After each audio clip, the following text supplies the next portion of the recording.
Gospod župan, a so vam dvižna vrata všeč?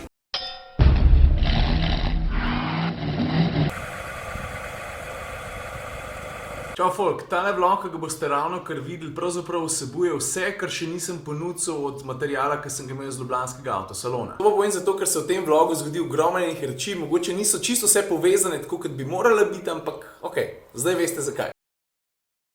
Evo, naslednja hala, Porsche Slovenija, pa vse kar paše zraven, pa veš, kje znamke so to vse, ne? Ta prva tukaj na levo je že kar Volkswagen. Ta prva stvar, ki je vredno omeniti pri Volkswagenu, je tale Buddy, napiše se BUDD-E. Tako, če bo kdo hotel pogooglati ali pa kaj. Hvala so pripravljali tudi novega Golfa, pa tudi tega zaradi mene lahko pogooglate, če hočete. Veš, temu je pa ime Arteon, tudi tega sem pokazal v Ženevi, v bistvu gre za naslednika Passata CC, dekle zraven je pa Ana Marija in zato je cela kombinacija mogoče še malo lepša.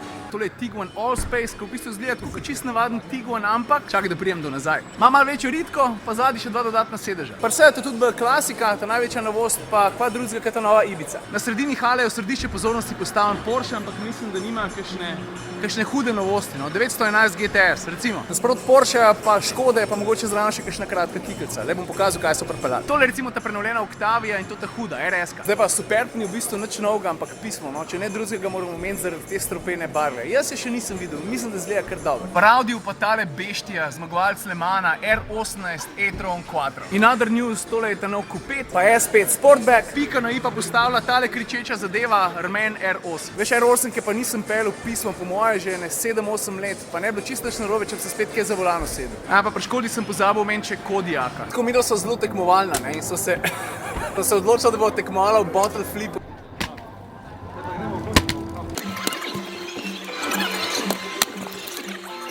Sam še 143, kar pa bo. A rotov? To je pa zdaj bottle flip level. Level 2 se hotel reči. Ajde, daj.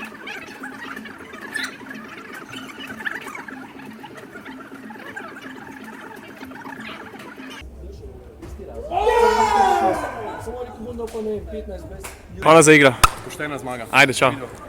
Tukaj pa mislim, da sta noter tudi Mercedes, pa verjetno še kdo. Čakaj, da malo vidim. Aha, ok, glej, na levi je Mercedes, tukaj za mojim hrbtom je Lexus, na drugi strani hale me prestavam prostor nisem. Da vidimo, kva je zvezda pripeljala, gremo na hiter skozi. Evo, tole je Mercedesova najnovejša kreacija E-Coupé. Če vprašaš mene, in to je res moj osebno mnenje, jaz sem skoraj ziher, da je to v tem trenutku najbolj privlačen Mercedesov avto. Lej, tale zelena zver se pa imenuje AMG GTR in ta avto je tisti, ki mi je malo med prsti skozi. A se spomnite, ko sem na portugalskem na dirkališču vozil E-AMG? No, predstavitev tega avtomobila je pa bila glih kakšen teden, dva zatem, tako da sva se glih za pikico zgrešila, ampak mogoče se pa kdaj kje ujamila. Drugač pa, da boste vedeli, ne, 585 konjev, pa kakor pravijo drugi novinarji, ki so ta avto že vozili, bolana vozna dinamika. Kar se pa ostalega tiče, tukaj je E-All Terrain, to je tisti, ki je malo dvignen, pa znaj tudi na kakšen malo bolj resen makadam. Ostalo je pa več ali manj uveljavljena flota. Tole je E, za mojim hrbtom je S, na drugi strani je C. Valjda pa Mercedes ni pozabil pripeljati tudi dva Smarta. Sem že mislil iti ven iz hale, pa lej, koga sem najdel tamle pod žarometi. Roberta. Čisto drugačen obleki, ja? Pri Lexusu pa tale avto, IS300, v bistvu avto, s katerim sem se jaz danes pripeljal na salon, za njim pa Coupé, RC. S tem avtom se pa tudi že kar dobro poznam, zdaj ne vem natančno, v katerem vlogu sem ga peljal, ampak naredil sem sladko kisle, tako da če vas zanima, malo pobrskite, pa boste najdeli. Pismo, škva sem pa skoraj pozabil, pa v tej hali sem bil najprej, lej to, Peugeot pa Citroën. Pri Peugeot mi valjda najprej pade v oči Turkov dirkalnik, majhen kompakt in pa mislim, da se kar hitro pele.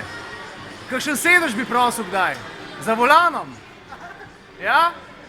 Rekel je, ja. No, zdaj pa stran od dirkalnika, pa še k tistim avtom, ki jih dejansko lahko kupite. Peugeot je pripeljal Travelerja, 208-ko, še skuterje so pripeljali, ampak izstopa posebej pa en avto. V bistvu sem se zmotil. Ta prvi avto, ki je tukaj zelo pomemben, je 3:08, to je avto, ki je pred kratkim v Ženevi osvojil naslov oziroma naziv Evropski avto leta. Ta drug je pa v bistvu ta povečan 3008, imenuje se pa valjda 5008. Zdaj mogoče je grdo posploševati, ampak 5008 tukaj za mano je dejansko povečan 3008. Znotraj kabina zelo podobna, ampak prostorsko pa valjda ni primerjava, ne. Tukaj noter 7 ljudi z lahkoto. Za finale dneva poračunimo še s Citroenom, kakšnih hudih novosti ni, so pa pripeljali tega leteluštnega, C3. Pa ker smo že pri sodobnih klasikih, lega, Berlingo, Borc, ta prav. Veš, ta avto se kar ne da, pa ne da, ne. To je pa zato, ker je še vedno prostoren, pa zelo praktičen. Hvala pa Citroen ni pozabil tudi na svojo podznamko DS. Tukaj je 5, pa 3. A veš, pa se pa govori, da Alfe ne bo na salon, ne, pa priješ spet tukaj zraven Avantcarja, pa njihove Tesla X.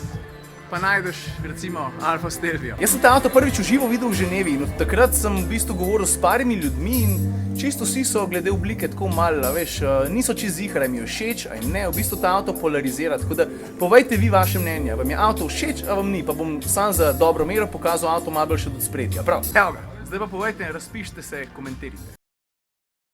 Tukaj pa v vhodu pa ena tistih najbolj odmevnih slovenskih premier, tole je Tesla X z 90 kW baterijo, pa tako kar zajetno ceno 140 000 evrov. Evo, sem rekel, da Tesla vleče nase pozornost ravno, ker je noter sedel Zoran Janković. Kako grabiš za to? Zdaj prosim pogledajte še enkrat ta kader, kjer Janković vpraša, koliko Tesla X rabi do 100, zato ker premijer cera razgleda čist gublek, da so ga tja postavili. Pa ne ve čist, ko naj zdaj naredi. Kako grabiš za to? Je rekel, Zoki, koliko rab do 100, pa sem rekel od 3 do 5 sekund, pa je ne vedel sam. Gospod župan, a so vam dvižna vrata všeč? Posebej, če so dvignjena. Posebej, če so dvignjena? Ja, če so dvignjena. Drugače bi bolel, če bi bila za... Bi bolel, ne? Megi, koga reklamiraš? GMT. Kdo pa je to? GMT Autodeli, mi piše. Čak bomo pozumerali.